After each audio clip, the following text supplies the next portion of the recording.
Moi, je m'appelle Stéphane Moreau, je suis un des chefs de clinique adjoints dans le service de pneumologie. Puis aujourd'hui, je suis très content de vous parler de Disney, c'est un de mes petits dada. Et puis, on va se partager la parole avec Barbara qui fera l'aspect cardiologique. Je me concentrerai sur l'aspect pneumologique. Alors, mon premier message, ça va être le suivant, et ça, vous y êtes confronté au quotidien. La dyspnée chronique, c'est une affaire complexe. C'est quelque chose qui est pas simple à investiguer et qui nous donne du fil à retordre. Déjà, rien que par la définition, on comprend qu'on va avoir affaire à quelque chose de très variable avec un spectre large. Hein. On parle d'inconfort respiratoire, une expérience qui est subjective. Donc déjà, c'est vraiment que le patient qui va pouvoir nous dire ce qu'il a. Et puis qui peut être qualitativement variable, qui peut être variable aussi en intensité. Aujourd'hui, on va parler, Barbara comme moi, de dyspnée chronique, donc d'une dyspnée, si on s'en tient aux références de l'ATS, une dyspnée qui est présente depuis au moins un mois. Si on regarde l'épidémiologie, là aussi, c'est complexe. C'est pourtant un symptôme qui est très prévalent dans la population, un sixième jusqu'à 20 à 30% des patients selon certains sondages. Et puis, ça va être multifactoriel dans un tiers des cas. Donc, on va pas seulement pouvoir tirer un diagnostic, mais il va falloir en chercher d'autres. Et puis, inexpliqué dans un sixième des cas. Donc, après le bilan de base, on ne sait toujours pas ce que le patient a. Et pourtant, il a quelque chose. Et la dyspnée, c'est pas banal parce que la dyspnée, c'est un indicateur de mortalité très fiable. C'est un meilleur prédicteur de mortalité dans la BPCO que le VEMS. Hein. Et puis, c'est un meilleur prédicteur de mortalité dans les cardiopathies que l'angor. Donc, c'est un symptôme qu'on ne peut pas banaliser, qui s'associe à une mortalité, que ce soit en ambulatoire ou en intra-hospitalier. Le diagnostic différentiel ici, il est non exhaustif, mais il est déjà super large. On sait que derrière la dyspnée va se cacher des pathologies dans 2 tiers du temps cardio-pulmonaires, mais il y a tout un diagnostic différentiel, un éventail de possibilités qui nous donne ce fil à retordre pour s'occuper correctement du patient. Alors le challenge, c'est quoi? C'est que finalement, la dyspnée chronique, quand on investigue, la plupart du temps, le diagnostic présumé initial, quand on commence la première consultation, il ne va pas être le bon. Hein, on voit que ça va être compliqué avec l'anamnèse et le status d'obtenir d'emblée le diagnostic. Le patient va être difficile à orienter vers le bon spécialiste, parce qu'en fait, on ne sait pas très bien ce qu'il a. Et puis le délai diagnostic, à 6 mois, la moitié des patients n'ont pas de diagnostic, et ils continuent des dyspnéiques, et d'avoir plus de chances de mourir. De l'autre côté, on sait que le diagnostic est possible. Si on regarde des cohortes de patients dyspnéiques, chez qui on investigue de manière systématique, on obtient un diagnostic jusqu'à 99% des patients. Et puis, quand on obtient un diagnostic et qu'on les traite, le traitement est efficace, on les améliore. Quid sur la mortalité? Là, la question reste ouverte. Mais la question sous-jacente à cette balance entre la complexité et les possibilités thérapeutiques, c'est comment investiguer efficacement la dyspnée chronique. Alors la première partie, je vais vous parler des fondamentaux de l'investigation et particulièrement des examens complémentaires de base. Vous verrez qu'on ne peut pas tout passer en revue aujourd'hui, mais je vous ai pris les éléments clés. Puis la deuxième partie de ma présentation va focaliser sur la spirométrie et plus particulièrement la spirométrie au cabinet, celle que vous réalisez potentiellement en ambulatoire. Alors les fondamentaux de l'investigation, c'est les cinq piliers que je vous ai mis là-haut. En dessous, il y a quelques exemples de maladies qu'on peut trouver avec les différents examens. Le bilan biologique, la radio de thorax, l'ECG 12 Spitz, la spirométrie. La radiographie thoracique, j'en parlerai pas aujourd'hui, mais gardez un mot en tête, c'est que la radio est utile quand on pense qu'on peut trouver des choses à la radio. Globalement, un asthmatique ou un obèse chez qui on attend une radio normale, il n'y a pas beaucoup de raisons de la faire, d'accord? À l'inverse, si on pense à une pneumopathie interstitielle ou une BPCO, là on aura peut-être plus de choses à voir, comme un emphysème. L'ECG, très utile en particulier chez vos patients âgés, dans des cohortes de dyspnée, jusqu'à 10% des patients, on trouve une fibrillation auriculaire à l'ECG, qui explique la dyspnée. Je vais me focaliser sur les trois autres. L'anamnèse, le plus important dans l'anamnèse, ça va être de caractériser la dyspnée. Et là, oui, c'est basique ce que je vais dire, mais l'anamnèse, elle doit être minutieuse, elle doit être pointilleuse, on doit retourner les symptômes dans tous les sens. Et puis, ça prend du temps. On peut parler 20 minutes de dyspnée pour se faire une bonne idée. Il faut savoir, est-ce que la dyspnée augmente à l'effort? Est-ce qu'elle est stable? Est-ce qu'elle diminue avec le temps? Est-ce qu'elle est paroxystique? Est-ce qu'elle est intermittente? Est-ce qu'elle est liée à l'effort ou pas? Est-ce que les traitements ou certains éléments vont déclencher ou diminuer la dyspnée? Est-ce qu'il y a des moments, des jours, des saisons, des températures qui favorisent la dyspnée? Est-ce qu'il y a d'autres symptômes associés? Et là, on est assez large avec des symptômes ORL, des symptômes cardio. Et puis, bien sûr, il faut revoir tout l'environnement et l'exposition du patient. Et puis, s'il y a une composante positionnelle. Je passe encore en outre l'anamnèse familiale qui va être utile, si on a des choses un petit peu rares. L'anamnèse de l'enfance, de savoir s'il y a eu des bronchiolites dans l'enfance, des infections prolongées, des intubations, une prématurité. Et tout ça pourra un petit peu nous aiguiller pour la prise en charge. L'anamnèse, globalement, est non suffisante. Seulement dans 30-40% des cas, on va trouver le diagnostic avec l'anamnèse et le status, mais elle est plus que nécessaire, essentielle. Très hypopnée pour l'apnée qui ne survient que dans un côté et qui est soulagée dans un autre, qui peut être en lien par exemple avec une embolie pulmonaire unilatérale ou certaines parésies diaphragmatiques unilatérales. Ouais, j'ai été chercher loin. Au status, quels sont les éléments à valeur ajoutée hein, parce qu'on apprend à l'école de médecine l'anamnèse, le status, mais quelle est la valeur de ces choses? Globalement, le message que je vous transmets ici, peu d'éléments cliniques, que ce soit à l'anamnèse ou au status, ont une valeur prédictive positive. Donc un élément qu'on trouve, ça ne nous donne pas un diagnostic. Par contre, certains éléments ont une bonne valeur prédictive négative. Un élément qu'on ne trouve pas peut exclure assez radicalement certaines pathologies. Et là, je vous ai mis ceux du status, mais s'il n'y a pas de souffle, il y a peu de chances qu'il y ait une valvulopathie chez un patient dyspnéique. S'il n'y a pas de râle crépitant fin aux bases, il y a peu de chances qu'il y ait une pneumopathie interstitielle. Et puis si vous n'avez pas d'œdème, il y a peu de chances qu'il y ait une insuffisance cardiaque systolique. Systolique. À l'inverse, le seul avec une valeur prédictive positive, et j'insiste toujours sur celui-là, c'est la turgescence jugulaire, que on ne va pas voir souvent, mais qui, elle, a une bonne valeur prédictive positive. Elle doit du coup chercher quand on a une dyspnée, en tout cas inspecter. Elle est complexe à faire, je ne peux pas en parler aujourd'hui, mais gardez en tête, c'est un des éléments cliniques utiles en termes positifs. Le bilan biologique. Toujours la question, qu'est-ce qu'il faut faire est-ce que c'est rentable ou pas?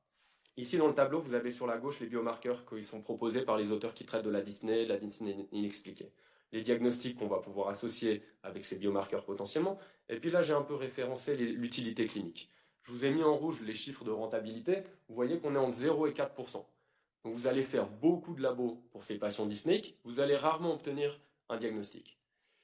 Mais ça reste un des piliers essentiels. Une fois qu'on a fait les choses de base, qu'on ne sait toujours pas ce que le patient a. Enfin, je veux dire, s'il a un asthme, c'est clair, et que vous le traitez, tout va bien, on ne va pas faire de prise de sang. Mais dès le moment où on n'est pas très au clair, il faut faire ce bilan biologique. Parce que dans les premières étapes des investigations, probablement ce sera négatif, mais avant de finir avec une scintiventilation-perfusion, il faut s'assurer qu'il n'y ait pas une insuffisance rénale ou qu'il n'y ait pas une dysthyroïdie. Barbara vous parlera un petit peu plus du NT-proBNP qui a aussi un intérêt dans ce contexte-là. Et puis maintenant, j'aimerais focaliser sur la spirométrie, au cabinet en particulier. Et là, je vous sollicite. Quelles sont pour vous les 3 clés pour la bonne réalisation de la spirométrie au cabinet? 3 éléments, larges, hein, c'est pas des détails de comment souffler dans le truc, mais c'est vraiment large. Que sont les 3 éléments clés? Ouais, donc le personnel, c'est juste. Donc la personne qui va réaliser. Ouais, exactement. Donc la compliance du patient, on me dit. Donc en effet, un patient collaborant. Exactement. Et puis dernier, à l'interface entre les deux, le spiromètre. Le spiromètre, l'outil. Donc ça, c'est clair. Il faut avoir un patient collaborant, un outil précis et un technicien. Alors nous, on parle de technicien au laboratoire de pneumo, mais le technicien, potentiellement, c'est vous dans le cabinet, hein, la personne qui réalise l'examen, qui doit être motivée, qui doit tirer le meilleur de tout ça. Et je vais passer en revue rapidement chacun de ces 3 aspects. Pour le patient, vous devez savoir pourquoi vous faites l'examen, hein, donc ça doit être le bon patient, hein, pour un diagnostic, pour un suivi, pour d'autres raisons. L'environnement dans lequel le patient va réaliser ça doit être bien fait, doit être dédié, calme, le patient doit être assis, doit être droit, il ne doit pas commencer à utiliser le mouvement de son corps pour déclencher l'expirium. Les habits doivent être amples, on utilise idéalement un pince-nez occlusif, et puis le patient ne doit pas avoir fumé ou fait d'exercice intense dans l'heure préalable, pas de toxique dans les 8 heures auparavant. Et puis les inhalateurs, c'est un petit peu à la discrétion du praticien. Si on veut évaluer l'efficacité du traitement, on va le laisser. Si on veut voir la maladie sous-jacente au traitement, on va les arrêter. Vous avez pu prendre la photo?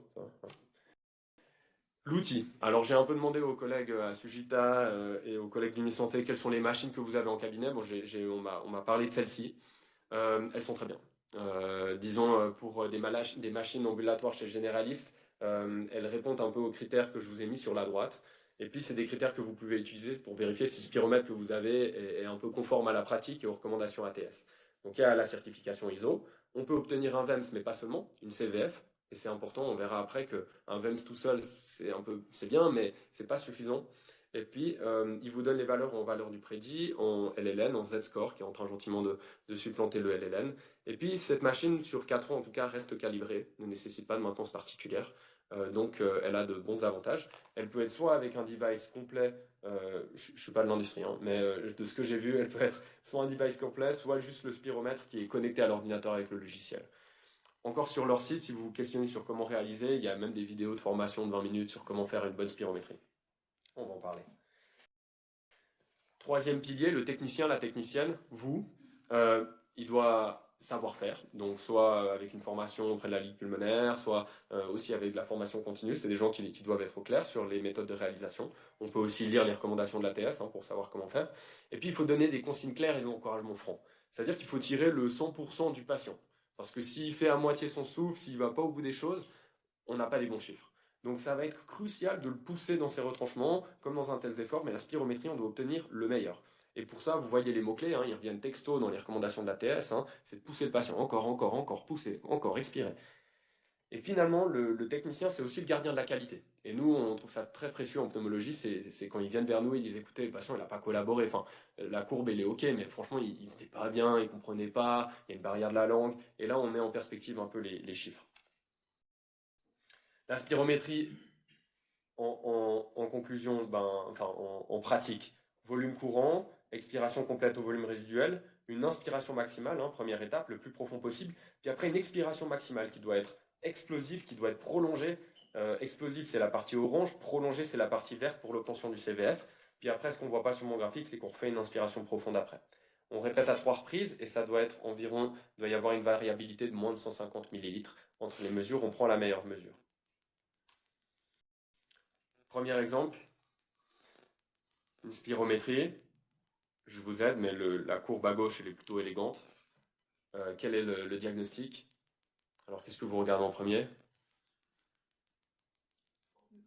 La forme de la courbe, ouais, j'ai sauté l'étape du coup, mais en effet, on a une courbe qui est belle, avec un débit de pointe qui vient assez haut, qui est en pic, qui n'est pas plat ou quoi, une redescente un peu fluctuante, mais globalement bonne, avec un retour à 0 litres par seconde, donc le patient est allé au bout de son expirium, il n'y avait plus rien qui sortait, et puis un inspirium qui n'est pas décalé, ok. Et puis alors, ce qu'on peut regarder en premier, ça va être le VM sur CVF, VM sur CVL. On voit que notre chiffre, c'est ici. Ça, c'est tout à gauche, c'est les références. Ici, c'est notre chiffre, 78, 76. Par rapport au LLN, on est supérieur à 62, 64. Donc, il y a un indice de Tifno, comme on l'appelle, qui est normal. Donc, il n'y a pas de syndrome obstructif, a priori. Puis après, on regarde de manière indépendante le VEMS et la CVF, qu'on voit eux aussi, en termes de pourcentage du prédit, dans la norme, en termes de LLN aussi. Mais là, c'est vrai qu'on se focalise beaucoup sur le pourcentage du prédit pour ces valeurs-là. Et donc, on a une spirométrie qui est normale et qui a été bien réalisée. Deuxième exemple, plus compliqué, il y a un pré-bronchodilatateur, un post-bronchodilatateur. Alors, on va faire une chose après l'autre. On regarde d'abord pré-bronchodilatateur. Les courbes sont assez bonnes. On voit que le patient a eu des petits à-coups, mais sur la fin vraiment de l'expirium, potentiellement sans impact sur notre VEMS, sur le volume dans les premières secondes. Qu'est-ce que vous voyez alors si on reprend le Tifno ou le VEMS sur CVL? Il est abaissé, ouais, c'est juste. Il est inférieur au LLN. Donc on a un syndrome obstructif. Quand on fait les bronchodilatateurs, le syndrome obstructif persiste. Ouais. Et puis, si on regarde en termes de VEMS, donc le VEMS est bien plus abaissé que la CVF, ça va dans l'idée d'un syndrome obstructif. Puis qu'est-ce qu'on voit entre pré- et post-bronchodilatateur? Alors, c'est en litres. Donc il y a de 1,290 litres à 1,710.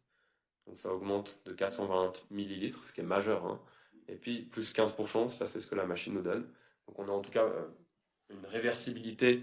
Alors on a un gain significatif. Maintenant, est-ce qu'on a une réversibilité? Non.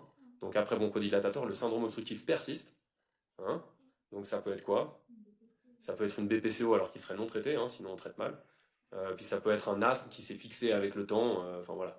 Mais il va falloir traiter ce patient. Syndrome obstructif moyennement sévère, non réversible, mais avec un gain significatif. Quelqu'un à traiter. Et puis le dernier, je vous le donne parce que ça, vous pouvez y être confronté. Vous voyez qu'en termes donc les volumes sont tout petits par rapport à la courbe de référence. Là, on a nos volumes qui sont tirés vers la gauche. On a une dame qui a de petits volumes. On voit sur le VEM sur CVL qu'il est à 61 contre 63. On pourrait se dire, elle a un syndrome obstructif, ok, il est sévère, ok. Mais en fait, vous voyez qu'il y a un abaissement harmonieux du VEMS et de la CVF. Donc, dans vos volumes, il y a une diminution et du VEMS et de la CVF. Donc, oui, il y a peut-être une petite composante d'obstruction. On voit cette courbe un peu courbé, mais il y a surtout un syndrome restrictif, le plus probablement. Mais on ne peut pas en rester là. Là, il va falloir demander au pneumologue d'aller nous faire une capacité pulmonaire totale, de mettre dans la plethysmographie, d'aller chercher les volumes et de comprendre un peu mieux à quoi on a affaire. Ça peut être aussi un piégeage gazeux, hein, qui peut mimer cet abaissement harmonieux du VMC de la CVF, et ça va changer la donne. En résumé, dyspnée chronique, c'est pour moi l'oiseau de mauvais augure. Okay, c'est un facteur de mortalité où que vous soyez avec le patient. L'anamnèse et le statut sont non suffisants mais nécessaires. Votre bilan de base comprend les éléments dont on a discuté au préalable. Et puis la spirométrie va être indispensable dans cette investigation de base, mais doit être faite dans les règles de l'art, sinon elle ne sert à rien. Voilà, merci beaucoup.